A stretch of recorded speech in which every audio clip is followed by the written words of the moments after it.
Shalom, salam sejahtera untuk kita semua. Kita jumpa lagi dalam bacaan renungan pagi pulang ke rumah pada hari ini, Selasa 6 Oktober tahun 2020. Dan judul pada saat ini adalah pentingnya pengantaraan Kristus. Namun sebelum kita lanjut, mari kita berdoa. Bapa di sorga, kami bersyukur untuk berkat yang kami nikmati pada saat ini. Kami boleh ada lagi atas tuntunan Tuhan, dan saat kami akan memulaikan aktivitas hari ini, kami rindu untuk mendengarkan firman-Mu. Berfirmanlah ya Allah, kami siap mendengar. Dalam nama Yesus kami sudah berdoa. Amin. Ayat tema kita pada hari ini diambil di dalam kitab Ibrani pasal 8 ayat 1 dan 2. Firman Tuhan berkata, inti segala yang kita bicarakan itu ialah kita mempunyai imam besar yang demikian, yang duduk di sebelah kanan tahta yang maha besar di sorga, dan yang melayani ibadah di tempat kudus, yaitu di dalam kemah sejati yang didirikan oleh Tuhan dan bukan oleh manusia. Saudara-saudaraku yang kekasih, pengantaran Kristus bagi manusia dalam tempat kudus di atas adalah sama pentingnya kepada rencana keselamatan seperti kematiannya di atas kayu salib. Oleh kematiannya, ia memulaikan pekerjaan itu, yang sesudah kebangkitannya dia naik untuk menyelesaikannya di sorga. Oleh iman, kita harus masuk ke dalam tabir atau selubung, di mana Yesus sebagai perintis bagi kita. Ibrani 6 ayat 20. Di sana terang dari salib di Golgota telah dipantulkan. Di sana kita boleh mendapat pemandangan yang lebih jelas mengenai rahasia penebusan. Keselamatan manusia dicapai dengan biaya tak terbatas bagi sorga. Pengorbanan yang dilakukan sama dengan tuntutan paling luas hukum Allah yang sudah dilanggar itu. Yesus telah membuka jalan ke tahta Bapa, dan melalui pengantaraannya keinginan sungguh-sungguh dari semua yang datang kepadanya dalam iman boleh disampaikan ke hadirat Allah. Siapa menyembunyikan pelanggarannya tidak akan beruntung, tetapi siapa mengakuinya dan meninggalkannya akan disayangi.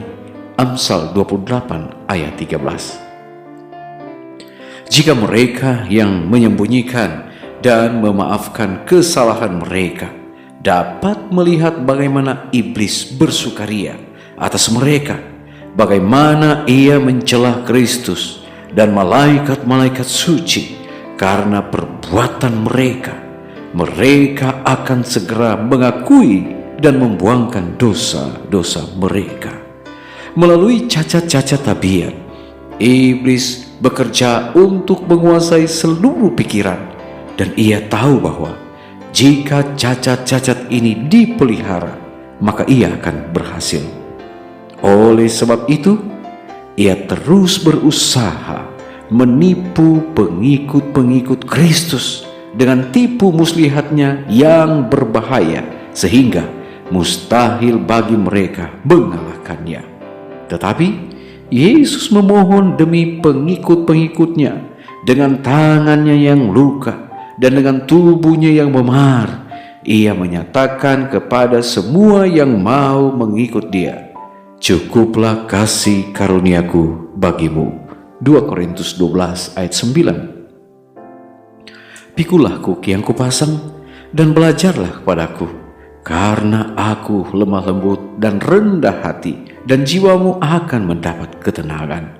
Sebab kuk yang kupasang itu enak dan bebanku pun ringan. Matius pasal 11 ayat 29 dan 30. Kalau begitu, Janganlah seorang pun menganggap bahwa cacat-cacat mereka tidak bisa disembuhkan.